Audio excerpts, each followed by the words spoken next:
Hopkins School of Advanced International Studies and a BA in International Studies from Emory University. She has completed coursework at Peking University and earned a graduate certificate at the Hopkins Nanjing Center in China. At the Kissinger Institute, she manages Mapping China's Cultural Genome, a curated project that collects top-level speeches and commentary on China's global cultural ambitions. Her research and interests include China's role in the East Asian political economy and how nationalist interests can impact business, technology, and cultural policies. Ru's writing has appeared in Foreign Policy, The Washington Post, China File, and more. Okay, so I'm going to transition to Rui's PowerPoint. Let's see. Oh, stopping screen share for a second. Rui, are you ready? Are you here? Yes. Okay, great. It's nice to see you, and thanks for joining us today. I'm just going to screen share again and pull up your PowerPoint, and then whenever you're ready, just let me know. Sure. I am ready to go on my end. Okay. Okay, well, good morning, everybody from Washington, D.C. It is very, very muggy here, but we are used to that in the summer. Hopefully things are a little milder in Pennsylvania. I don't know. Anyways, so my name is Ray. I work at the Wilson Center. We are a chartered by Congress international think tank and research center. One of our really awesome programs is this fellowship where we host scholars and academics from all over the world. They take residency at the Wilson Center and they work on all sorts of different projects. So this past term, we actually have in residence, well, virtual residence, a New York Times reporter named Ed Wong, who's working on a project on the diplomatic track record of China and the United States. And when they finish, they typically just publish a book or a monograph project that they worked on during their time here. So with that little plug of my organization, so today I was asked to speak about the US-China relationship with a focus on the China's goals, China's strategies, and China's politics. So if we could move to the next slide, please. So I sent this in July 2020. So what's in the headlines right now? So for us, it's COVID. COVID's probably gonna be in the headlines for some time. In the U.S. headlines, we're also looking at Hong Kong's security law and its aftermath. We're also looking at China-India tensions. China and India actually mobilized troops against each other during a border clash, and this has actually shaken up China and India's relationships, so much so that India banned 59 Chinese apps from its market. And since India is a very, very sizable market, this is a really, really big deal for the future of diplomatic and economic relations. So when I take a look at China politics, though, I don't just look at U.S. headlines because that only tells part of the story. So because we tend to look at both, U.S. and Chinese news, we also look at what Chinese newspapers are saying. So typically speaking,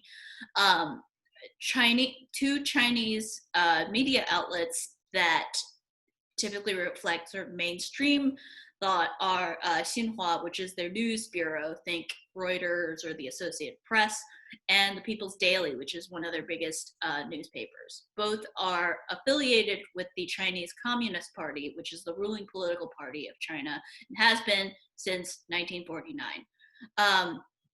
So typically their news focuses on about three different things. Xi Jinping, the leader of China, typically gets his speeches amplified to a large extent. In these newspapers, China's economic goals and reform policies are usually really prominent because China's own economic recovery from COVID-19 is really important.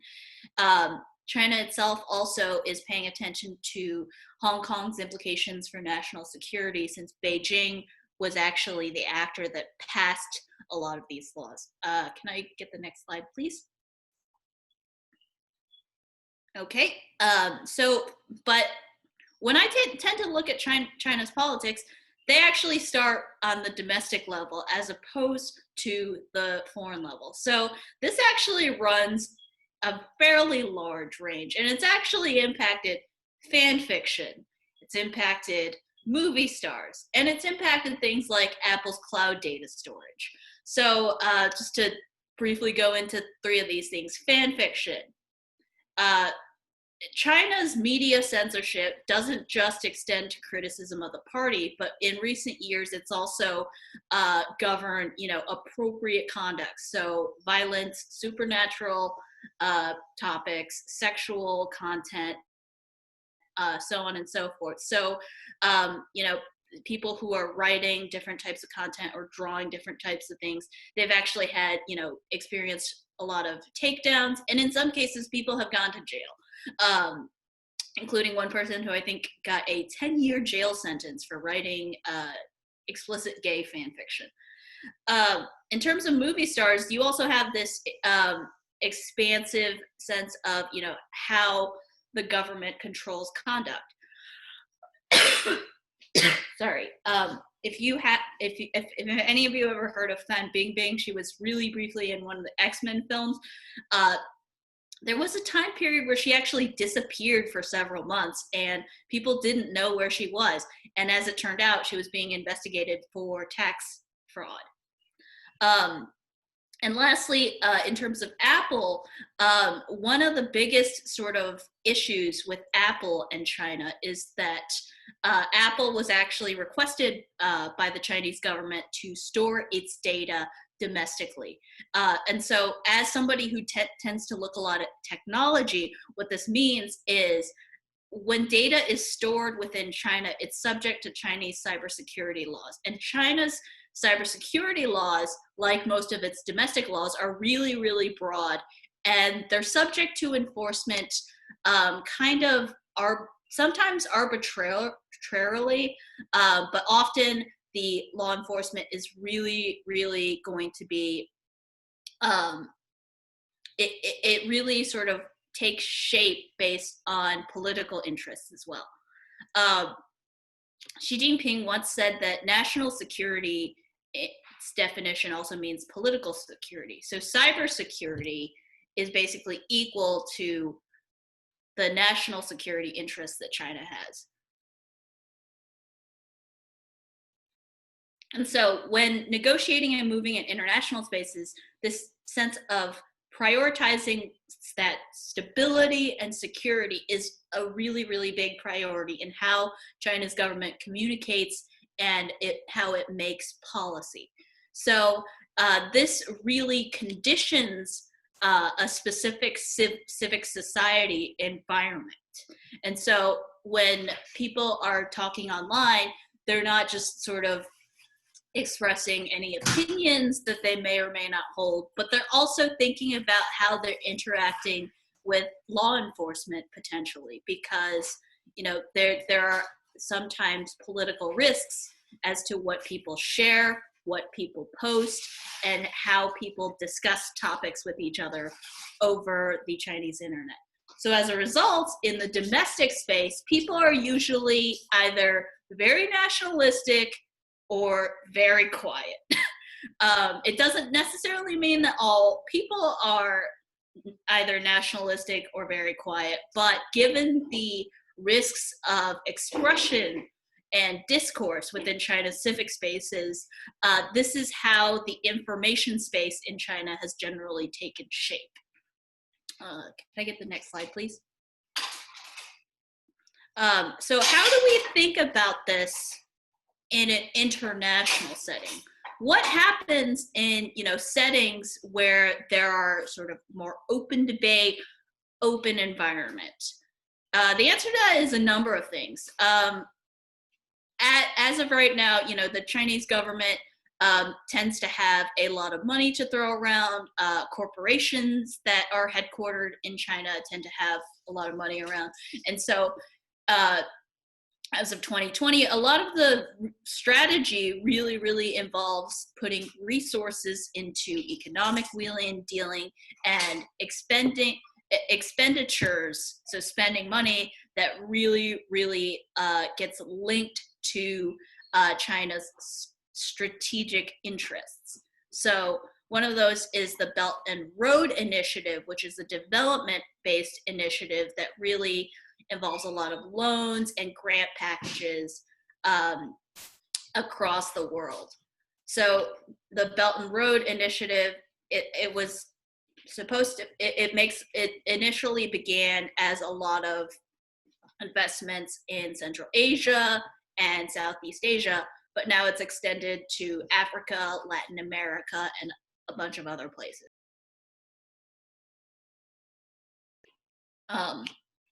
So this expenditure is something that China is, as long as it has sort of cash reserves to use, it's able to use money as an asset to really try to like finance different types of projects. So bridges, different types of buildings, trains in other types of countries. And this in turn creates connections between the Chinese state and different governments. In addition to the sort of money side of how China engages in the world, there's also media. So China has internationally based media outlets. So one of the biggest television production networks, it's called CCTV domestically. It's actually like, it's got a lot of resources. It runs a lot of the television channels. And globally, it's called CGTN. And they actually have bureaus set up in a lot of different types of places. And they typically have favorable to neutral depictions of the Chinese government. They will self-censor on topics that China considers sort of taboo to discuss. In recent years, we've also seen pressure levied against different types of corporations that go against the grain in politics. So, for example, if H&M like makes a shirt that has a map that paints China one color and Taiwan another color, they receive some backlash for that because China considers Taiwan to be a like non-negotiable, inseparable part of China. And so this type of pressure we've actually seen sort of go up, as China's status in terms of money and political clout has actually risen. The last sort of M in this 3M like goals in the world is participation in different types of institutions. So to give you an example, the Philippines recently passed a anti-terrorism bill that was also very broad and is also being used to crack down on the dissenters against the Philippines President Rodrigo Duterte. And at the same time, you have the Chinese government selling arms to the Philippines police. And so how China sort of has participated in, policing institutions worldwide, this is really being sold with China's sort of definition of stability and security. They say, look at how stable China is. We don't have mass shootings like America. We get our house under control, and therefore you should buy our, law enforcement technology, potential secure surveillance technology. And so this is actually a really key selling point to some non-democratic regimes that China has built relationships with, like Iran. So China doesn't limit its communications to non-democratic regimes. It also talks to, democratic and governments and sort of broader organizations like the United Nations. In those settings, China tends to sort of switch gears and sort of present itself as something else. In those settings, they like to sort of wear the hat of China as a known quantity. And so when China sort of presents itself, it typically makes the argument of, you know, we're not an elected democracy. You know that, we know that, but you know what we are all about, and you know what resources we have, you know what our interests are. So let's try to cut the deals that we can. And this has been China's approach within the UN, within the World Health Organization, and how it's presented itself as that known quantity. In addition to, you know, money and media, as those things combine, you know, China's been making the case for, you know, itself as a responsible entity and an entity that is, you know, is able to be productive in ways that are, broadly speaking, helpful. This also gets kind of complicated when you factor in Chinese diasporas and overseas Chinese, because the government tends to have a very broad definition of Chineseness. It really works to the government's advantage to claim that it gets to decide the definition of Chineseness. So, like the Communist Party's sort of way of, you know, saying, you know, what constitutes Chinese tends to sometimes not work to overseas Chinese advantage because of xenophobia, of conflating, you know, people with the state, but also because of, you know, increased suspicions of overseas Chinese diasporas as spies or as, you know, intelligence assets. It has put a lot of people in a vulnerable situation, but the CCP's sort of core interests maybe don't necessarily prioritize that over the political stability and the sort of political position of the Chinese Communist Party. By the way, if any of you are like completely out of the loop and have any sort of questions, please feel free to ask in the chat, in the Q&A, and try to sort of clarify things as I go along. So just to sort of give one last example of, you know, Chinese diasporas, there was a bookseller named Gui Minhai, who had a Swedish passport. And he's actually an example of, you know, Chinese diaspora, overseas Chinese who have like dual citizenship or foreign passports. And this idea of, you know, China's government claiming overseas and diaspora Chinese really applied in his case, because he was imprisoned and eventually had a confession forced out of him by Chinese policing authorities. And so this sort of broad definition of, you know, what overseas Chinese and their sort of dominion over diaspora Chinese is something that a lot of us, including us in the Chinese diaspora community, are paying a lot of attention to. Next slide. So we're going to get into how America factors into this. So in terms of America's relationship with China more broadly, that actually stretches all the way back to imperial China. But in terms of the China that we know, the People's Republic of China, they started in 1949, but we actually did not recognize it as China at the time. Until the 70s, the UN Security Council that, you know, China was assigned actually was controlled by the KMT in Taiwan. It wasn't until the Nixon administration that we started to see the sort of roots of normalization between China and the United States. The so Nixon famously made his trip to China.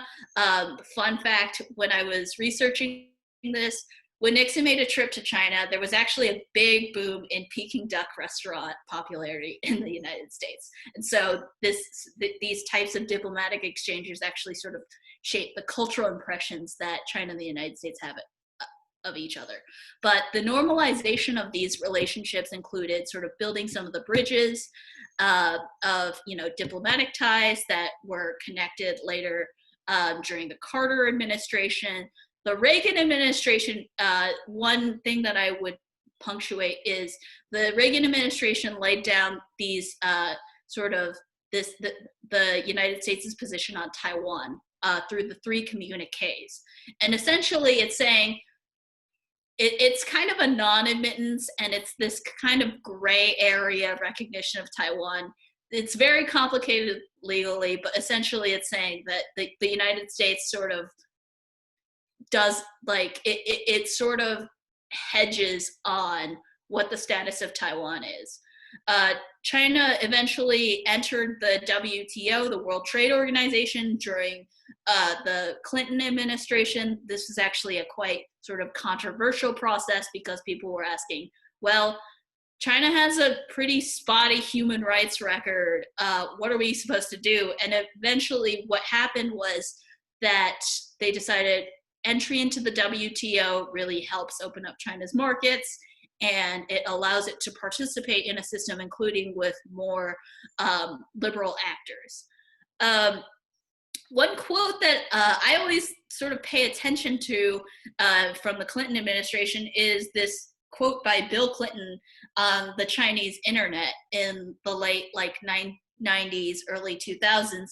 He said that trying to constrict the internet was like, quote unquote, trying to nail Jell-O to a wall.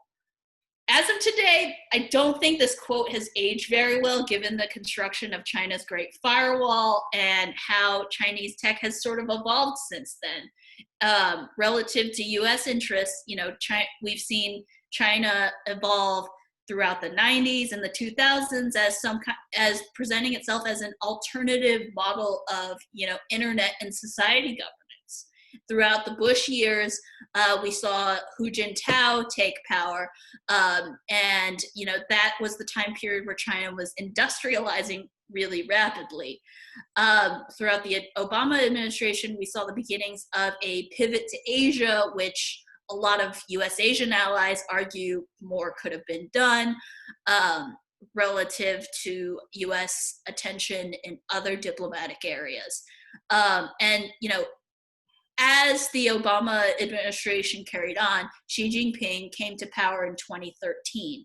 But I would argue that 2008, from 2008 onwards, you saw this sort of sea change within China's interests as it got richer, as it consolidated its military resources more, as it started to build bases in the South China Sea, where it has contested land masses with Vietnam, the Philippines, and a lot of other claimant states there. And so you see the sort of beginnings of the US-China tensions that we have today sort of take root and start to grow from 2008, 2009 onwards. Things really started to sort of slope upwards when Xi Jinping came to power in 2013. Next slide, please. So what's on the table right now for US-China relations? So definitely the trade war, the people-to-people exchanges, if there wasn't a pandemic, so study abroad, business trips. There was an announcement yesterday when Trump signed new legislation on Hong Kong that would suspend the Fulbright program, which is a program by the State Department that funds, research and exchanges. The new Hong Kong legislation is beginning look into suspending that type of exchange with Hong Kong and China, in the process of designating Hong Kong as just another Chinese city. So just to sort of really expand on the Hong Kong security law more, just because it's really, really important. This is a significant shift because of the because of the scale of policing powers that have been granted on the city. This is a really, really big deal for people in Hong Kong because how they express themselves, how they've been protesting since 2019. The protests have expanded past that, but in 2019 they protested a extradition bill that would allow mainland China to police Hong Kong residents in a more intransparent way. Remember our celebrity Fan Bingbing, we never knew how, like, the news of her announcement, she just disappeared for several months when she got arrested. So this intransparency in law enforcement is something that really, really, really concerns the people of Hong Kong. And, you know, the new security law also broadens, you know, what types of security get, what the definition of security is. So much so that, you know, it's not just the US government that's reacting, but also US corporations and media. The New York Times just announced that they were moving part of their Hong Kong bureau to Seoul, South Korea, out of concern for what the security law would do to their reporting processes.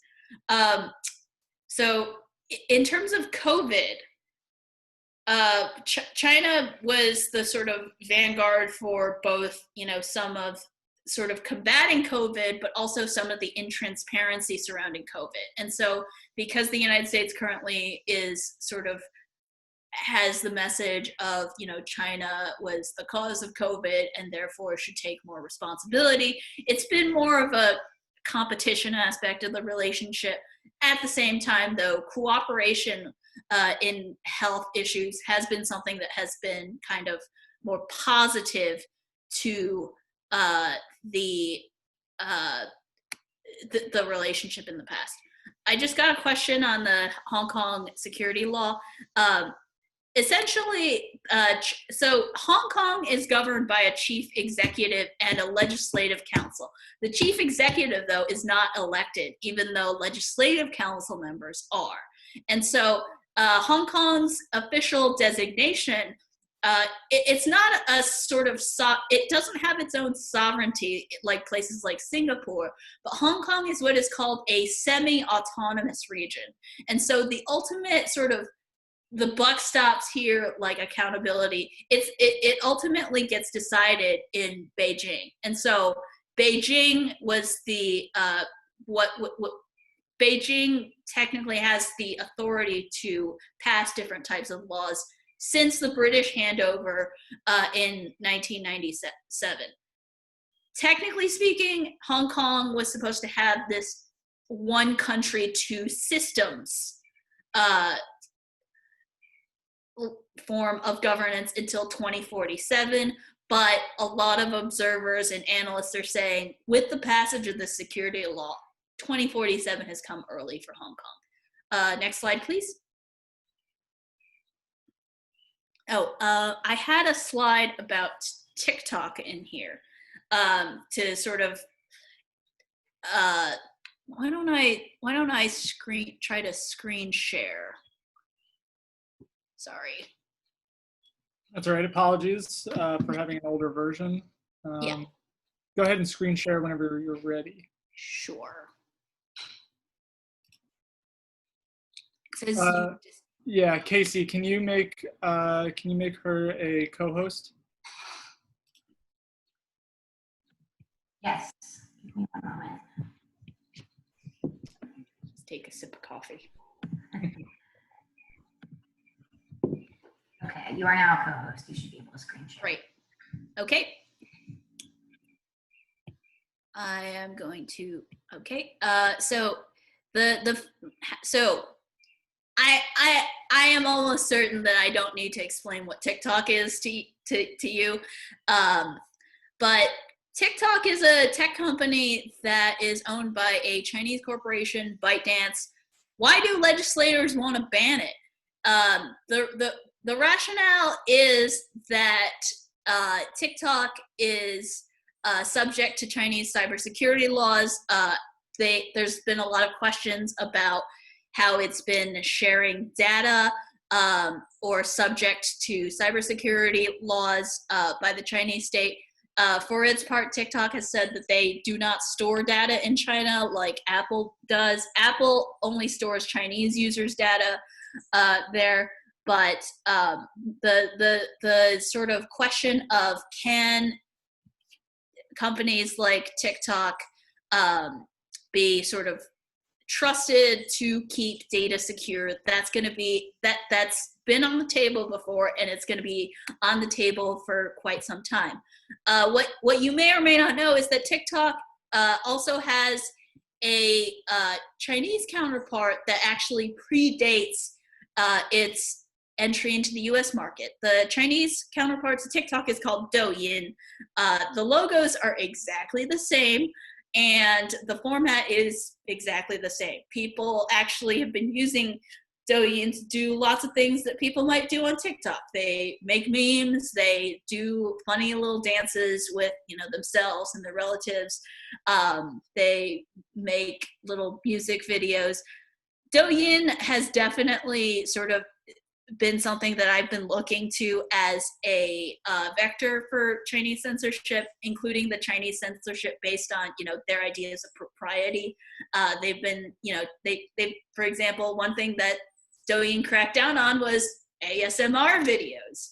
So like, you actually have this very broad sense of, what content gets recommended and what content gets pressured. And I know that there's been investigations into TikTok suppressing videos from creators of certain minorities within the United States. And so this question of, what is the relationship between corporations and states? This is, I think, not just going to be something that starts and ends with TikTok, but it's also going to be something that I think is really going to be a sort of open question, not just to Chinese firms, but to different types of firms more broadly.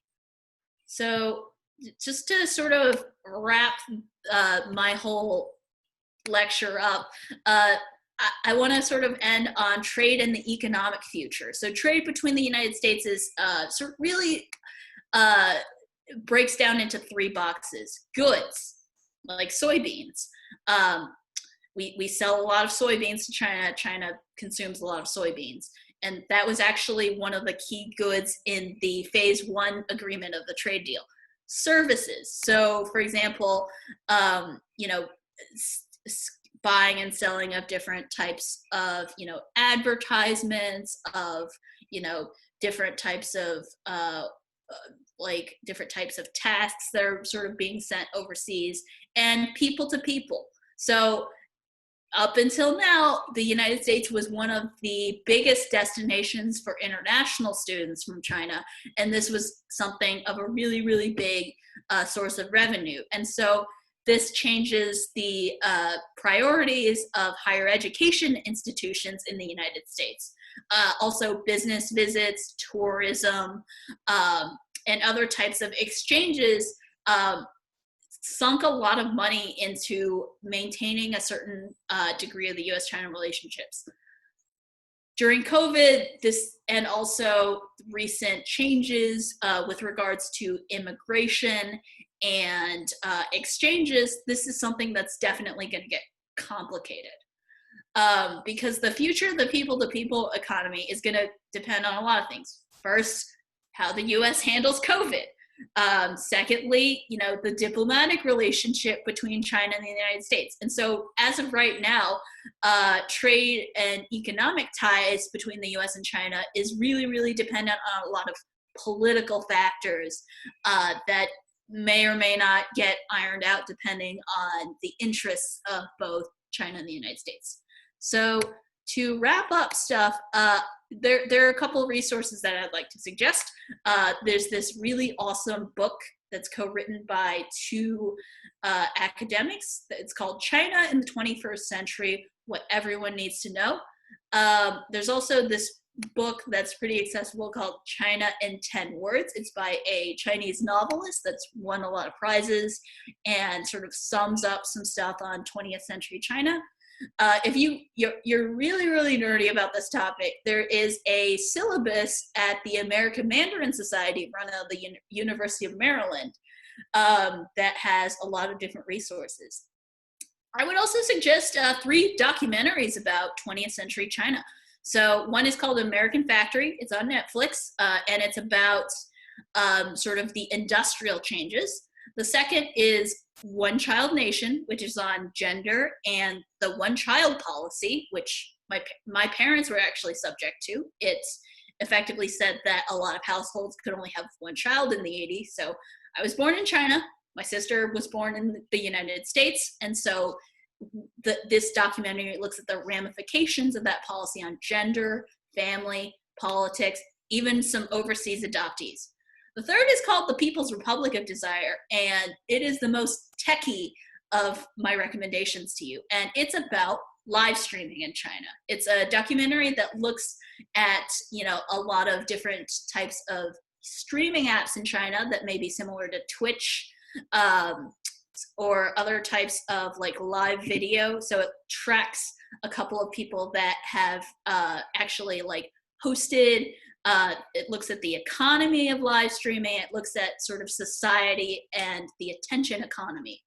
And so with that in mind, I'm also leaving my email in case anybody has any burning questions. I will now be looking at Q&A that, for any other questions that you might have.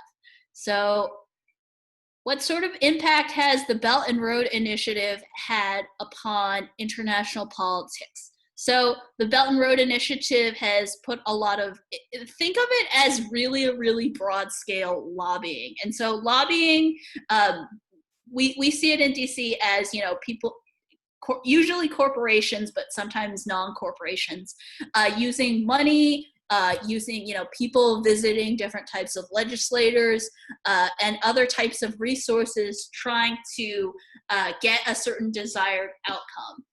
The Belt and Road Initiative is certainly a way for China to invest. It's also been a way for China to offload some of its excess capacity in steel and infrastructure production. So like, for example, China can only make so many apartment buildings within China. And so it uses some of those construction materials and resources to send it overseas so that those companies can continue to make money, even though there's no more domestic markets for, construction, architecture, engineering, so on and so forth. But on the downside, there's a lot of issues with environmental regulations, with corruption, how it's been impacting local politics. And so I would really encourage you to sort of take a look at, people on the ground in Southeast Asia, South Asia, Central Asia, Africa, that are paying attention to how specific projects impact local politics. Is there any hope for Hong Kong? One of the reasons people suspect that U.S. intervention has been so unsuccessful is because of cultural dissonance. Today, many protesters in Hong Kong are waving the American flag. How can the U.S. curb Chinese influence? Hong Kong has been kind of a hybrid city. It was a colony of Britain before it was handed over in 1997, and so this sort of dual identity. It's not necessarily Chinese and American, so it's more technically Chinese British. There's also the UK government right now is also proposing a sort of fast track immigration path for people in Hong Kong. But one of the reasons that I think some people might be waving the American flag or appealing to America is that they are looking for sort of they are looking for a broad platform for some of their grievances, from America, from Europe more broadly. So they're really trying to sort of find any sort of medium to try to get more attention to that issue. The current administration often refers to COVID as the China virus. Can you share your insight into this? My hometown is actually Wuhan. So it actually hit my hometown first, and I have been panicking over COVID since January. So COVID originated based on what we know, from Hubei province, potentially in animals. The connection of COVID and Chinese people has been all sorts of problematic, and it's risen in hate crimes, not just against Chinese people, but also like other East Asians, like Koreans, because people sometimes can't tell us apart. But this gets into the topic of conflating Chinese people with the state. It's a really sort of big issue, and how people interact with each other is also going to be a really key component to the future of the U.S.-China relationship, in addition to government relationship. What do you think are the benefits of the U.S.-China trade war? Are there any benefits with tariffs? Is it taking IP a very huge issue? Does it affect the trade war? IP in China, domestically speaking, it's been an issue sort of in the domestic space, because if you don't have good IP laws, people aren't going to be incentivized to innovate. And so trying to figure out intellectual property and reform it has been a really big concern of the Chinese government sort of domestically. But manufacturing and production, it's been very challenging for it to sort of tackle. And also innovation has been something that they've been really, really, really bent on improving. What I typically pay attention to is the Chinese Premier's office. So China also has a premier. His name is Li Keqiang, and he typically handles like their sort of technical development. And so like they are very, very they've been very incentivized to make sure that China can be self-sufficient, given the economic pressure of high tariffs in the trade war. What they've basically said was, the US is slapping all these tariffs and they're putting all these restrictions on our tech companies. We need to make a tech company. We need to make a tech ecosystem that can sustain us and be self-sufficient. And so this has been one of China's key viewpoints in the trade war. As to benefits, I know the U.S. administration has been trying to move manufacturing back to the U.S. with very mixed successes. With higher tariffs on imports, you can certainly see some short-term gains for U.S. firms, but at the same time, China doesn't necessarily pay for tariffs. U.S. consumers pay for tariffs. So cross-strait relations, do you think the PRC will push for reunification with the ROC? Right now, relations between China and Taiwan have been very testy. They have been for the entirety of the administration of the current Taiwan president, Tsai Ing-wen, because she's actually advocated for, the status quo of cross-strait relations. Reunification is something that's definitely it's a little tricky, because Taiwan thinks of itself as a separate sovereign entity.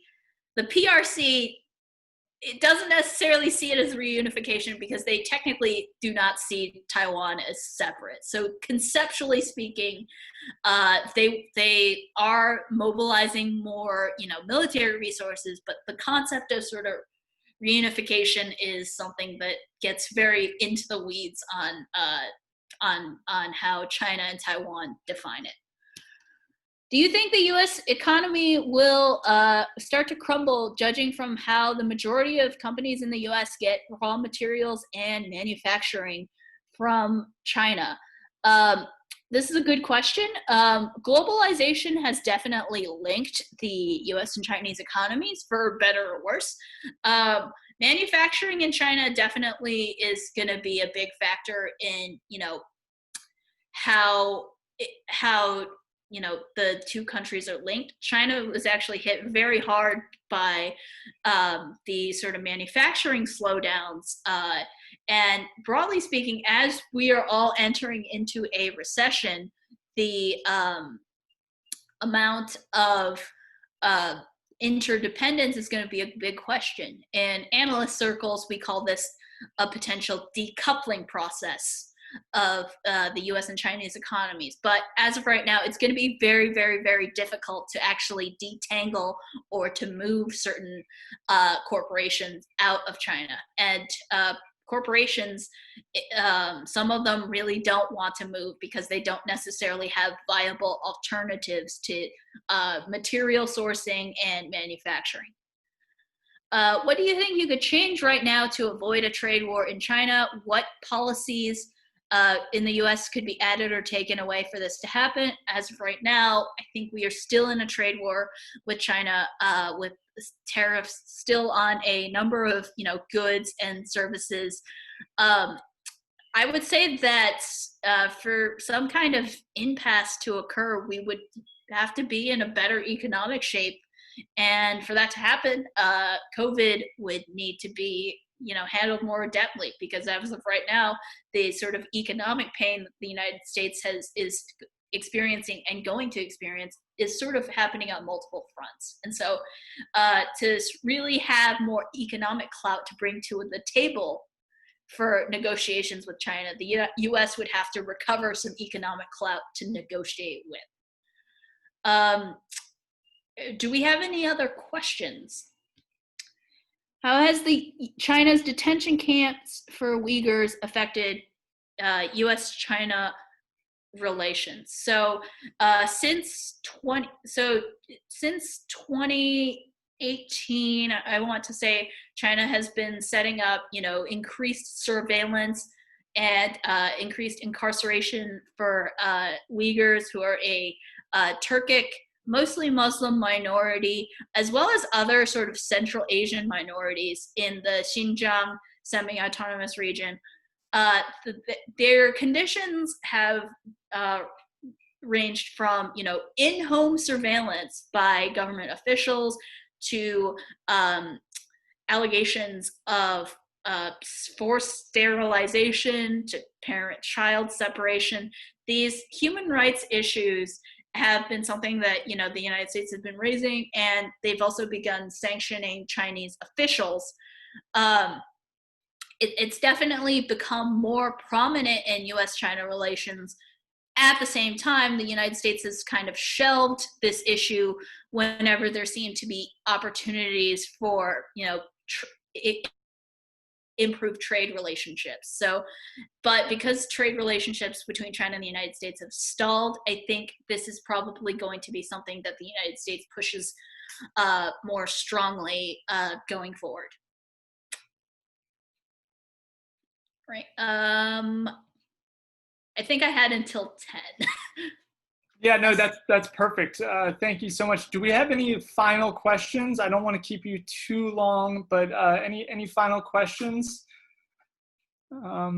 Does not appear so. So I'd just like to say thank you so much for joining us this morning. It was a really insightful presentation. There are so many facets to the U.S.-Chinese relationship, whether it's human rights, economic, political, and you gave a great survey of all of those. So thank you very, very much. We really appreciate it. I was absolutely my pleasure to join you. Thank you so much for your questions. Of course, and if you don't mind, we'll make your PowerPoint presentation available to our students. Is that yeah, all right? I'll send you my updated slide deck. Okay, great, thank you. And thank you again, we really appreciate it. All right, have fun, Yep, bye. take care, bye. For everybody else, we are going to keep our break to 15 minutes to make sure that you all get your full break. So we'll rejoin at 10:20 a.m. for a little preview of our debate. So feel free to step away from your computer, grab some water or food, and we'll be back at 10:20. So yeah, take a couple minutes.